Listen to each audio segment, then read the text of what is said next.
Hello, long time no see. Some things never change though. I still have my tea with me. So what's changed since last time? I've finished my internship / placement. I took the entire summer off of running, not one step taken. And then I restarted my final year of university. And since then I've been coming back into my training.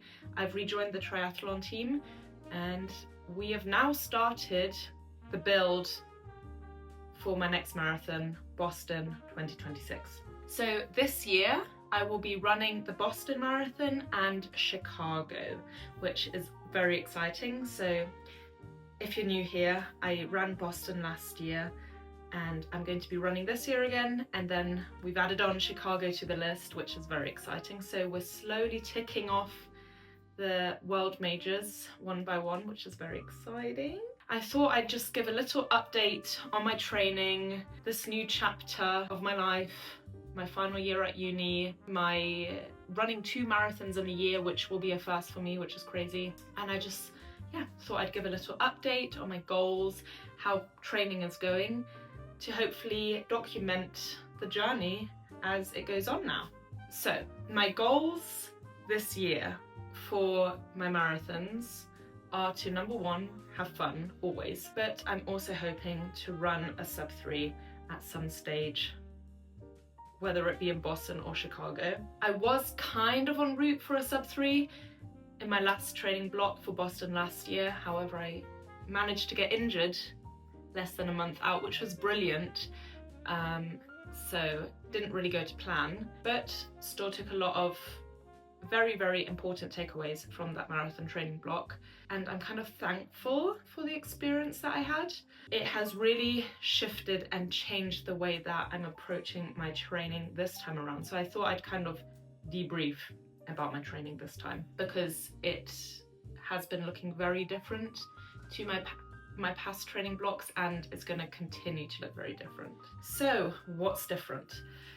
This time around, I have a coach. I've known him for the past few years because we train in my university's triathlon team together. Although he's on a much higher level than me, he's very well qualified, obviously has got his certifications for training, has got his degrees in personal coaching and training and sports science.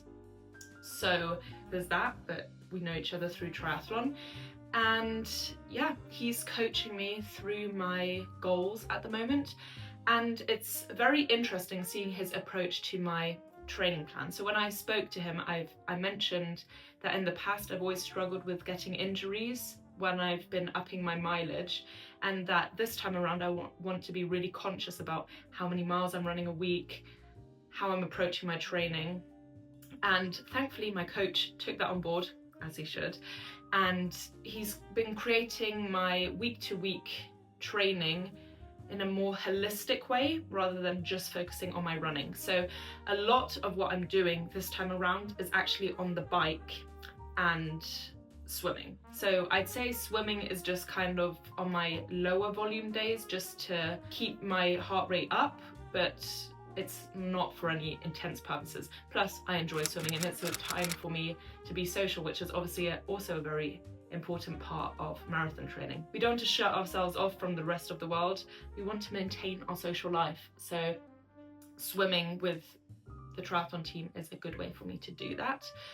And on the bike, I've been doing a lot of watt bike sessions at the moment, which has been interesting, very sweaty. I get very sweaty on the watt bike, which is not surprising because the gym is heated and then you're doing your physical activities. But for some reason I get very drippier than I would when I run. Anyways, besides that, I've been doing a lot on the watt bike. A lot of it is for kind of maintaining and building my aerobic base, because your heart rate is much lower when you are on the bike. But I am doing some threshold work as well, just because it's easier for me to hit those double threshold, double sessions days if I have one that's kind of off my feet and then one that's running. So it's helping my legs learn how to clear my lactate more effectively without actually running. And I've actually really enjoyed being on the bike, and now that the weather's getting nicer as well, I'm hopefully also going to be able to go on longer cycles with my friends outdoors as well, which again just kind of keeps that social aspect to my training, which is really, really important to me this time around in my training plan. So yeah, in terms of my running, I'd say at the moment I'm averaging around 3 runs a week. Sometimes it's 4. I think there's been a couple of weeks where it's 2. I think now that we're upping my mileage, it's going to stick around 3 to 4. This time around, a lot of my interval sessions or tempo sessions, or threshold sessions for that matter, any of my sessions are kind of built a lot around my marathon pace, my goal marathon pace, which is a little bit scary because it's kind of opening my eyes up to the realism of how tricky or how difficult my marathon pace is currently feeling. But it's kind of getting me used to that feeling and stopping me from being scared of that pace. I think the last marathon block that I did, I was on a sub-3 marathon fitness level, I would say, for myself, but I was very scared of the pace and I rarely ran my goal marathon pace. If anything, it was usually just way faster and shorter intervals. But this time my coach is really helping me build my sessions around that marathon pace and having longer blocks of that marathon pace within my longer runs to kind of get me used to running that pace in longer sessions on tired legs. So that's been scary but really, really useful, and I think it's gonna hopefully work out for the best. Otherwise, I've obviously also been doing just shorter, quicker intervals to just build up that strength in my legs. I've been doing a minimum of 1 strength cross training a week, whether that be in the gym as strength training or Pilates. Sometimes it's both. Sometimes I have Pilates and strength training within a week, which is really good to keep that a priority, because obviously strength training is going to minimize the risk of injury, keep my legs strong, help me build that muscle so that I can run faster for longer. I'd say this training block is a lot less focused on just running, interestingly, because I'm training for a marathon, but it's much more holistic and looking at strength training. Flexibility is a big thing that my coach builds into my weekly plan. There's a minimum of 2 flexibility sessions where he schedules them in for about 20 minutes, 2 20-minute blocks a week, where I really just focus on rolling out my legs, stretching, working out if I have any niggles, just to make sure that those are also kept under wraps, and if anything were to occur, we'd catch that early. So all in all, having a coach so far is working out very well. Now, I must have mentioned this before, I love the Nike Run Club app. That's the training plans I've used basically my whole life in the past. I've used it for the 3 marathons I've trained for in the past, for every half marathon I've trained for in the past, for my 10k races I've run in the past. The NRC Run Club app, I love it. But I thought I'd try something new and a bit more tailored to me this time around, because I really want to minimize that risk of injury, and having someone who's holding me accountable is really helping at the moment, and I think it will continue to help. So we'll see how that goes. So that's my training at the moment. When I have rest days, I take my rest days seriously, as in like super seriously. So yesterday I had a rest day, and I think, except for the evening when I was teaching a Pilates class, I did not move out of my bed. I was reading, I was writing essays on my laptop, I had a nap, but I did not move out of my bed.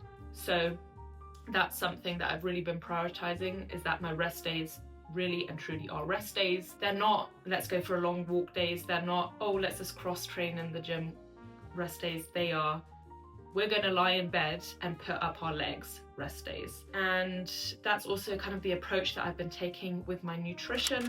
Whether it's a rest day or not, I am fueling to, if it's a rest day, help my body recover, and if it's not a rest day, to help me meet those paces and make those sessions feel better, and really focusing especially on my timings of fueling now. So before every session, I'm having a snack. After every session, having a snack within that like 20 to 30 minute window. We're just getting it done. We're helping my body recover, and we're not scared of carbs. We love sugar. And sleep. I've been really prioritizing sleep. I'm not just sleeping my 7 to 8 hours anymore. I am sleeping my 8 to 9 to 10 hours. So I'm going to bed, trying to go to bed similar time every night, trying to wake up similar time every morning, staying off my screens late at night, reading a book, getting into bed early to just give my body that time to wind down. And so far, it's been working out well. I love sleep, because I feel like I used to just look at, oh, well, I went into bed at 10 p.m, so 6 a.m. I can get up. But no. I wasn't sleeping those 8 hours. Now I'm making sure that I've got, 9 to 10 hours in bed, so that I really have got at least a minimum of 8 hours sleeping. So I think those are like my main updates currently in terms of my planning. What am I planning? In terms of my training, in terms of my life. I'm loving being back at university, and I'm loving training again. It's been really interesting seeing what it's like to have a coach who's, not only taking in my running volume into consideration, but also the mental toll that it takes. For example, if I have an exam one day or coursework due, I'm not going to have a hard session due that day, because both will be mentally taxing, and I'm not going to be able to be completely focused on either or. It's really interesting and helpful to have someone who's been through that experience, who knows what it's like, and is helping me approach my training in a more balanced way. So yeah, welcome if you're new, welcome back if you're not new and you haven't seen me in like months. And I hope this was beneficial, and if you're interested to see what it's like to train for a marathon with less running than you'd expect, then welcome, and hopefully you might be able to take something from this, because I think on social media we constantly see people training for marathons and having like 2 sessions a day, every day a week, plus strength training, plus, waking up at 5 a.m. and quote unquote perfect sleep, plus this and that. That's just not realistic to all of us. So if you're interested to see what the journey as a marathon runner is like, as someone who's not only running, but also, maintaining her balance in life, and is also taking a more worldly view of her approach to training, then welcome, and hopefully it will be of use to you. Peace out. No, I'm very excited for this training blog, and I'm excited to see how it's going to develop, and I'm excited to document it and share it with all of you. Thank you very, very, very, very much for watching, and I will see you soon. Bye bye.